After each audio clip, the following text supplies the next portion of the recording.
My name is Miguel Perez. The name of my company is Philly Phantasy Phabrications, aka DaPHAB.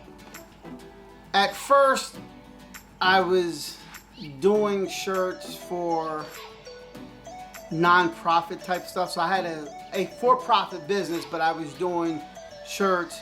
I had one of my first big job was actually a cancer awareness, which was fight like a champion. So my friend's wife had cancer. He came to me and asked me, he said, I need you to make your little hustle and make some shirts so we can raise money for my wife. And I was like, all right, cool.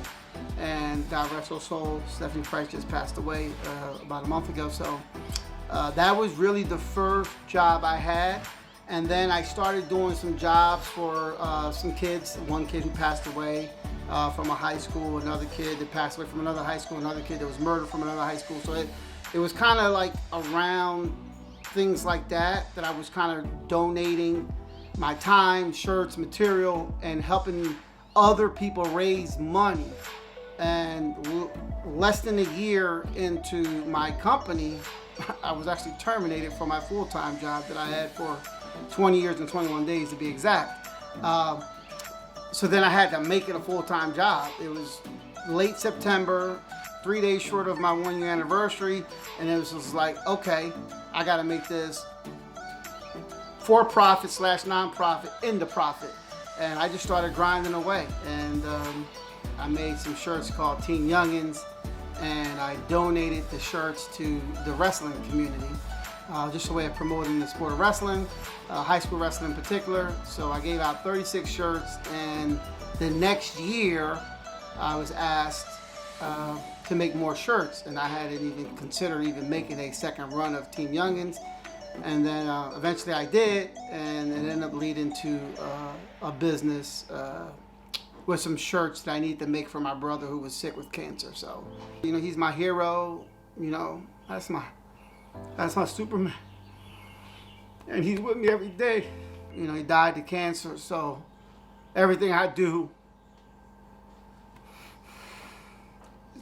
to make him proud of me. I don't want to let him down. He used to look up to me like I was something, and he was my hero. You know, he protected us when we were younger from some tough times, and I just do it for him, man. That's my inspiration. I know that no matter what, he's with me, and I gotta push through.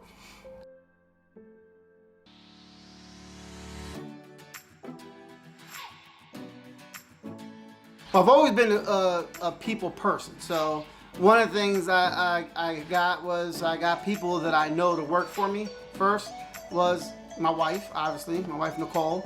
So she's definitely an A1 day one.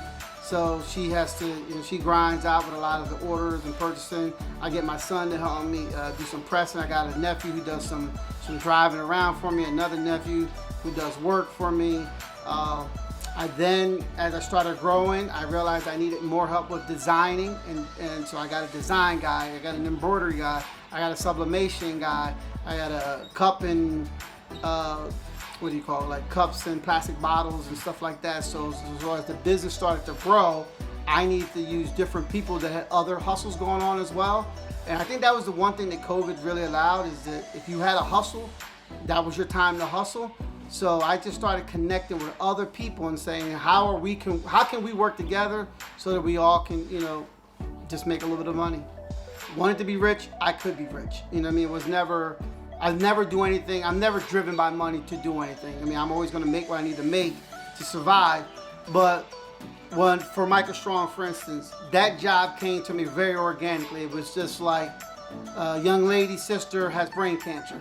And from that, there was another person who started a fundraiser, and I was like, oh, don't worry about it. So you don't have a fundraiser, but I'm still, out of my heart, was going to make the shirts for the contact. And I'm like, I'm going to hook her up, I'm going to make her shirts, and I'm doing it from the heart.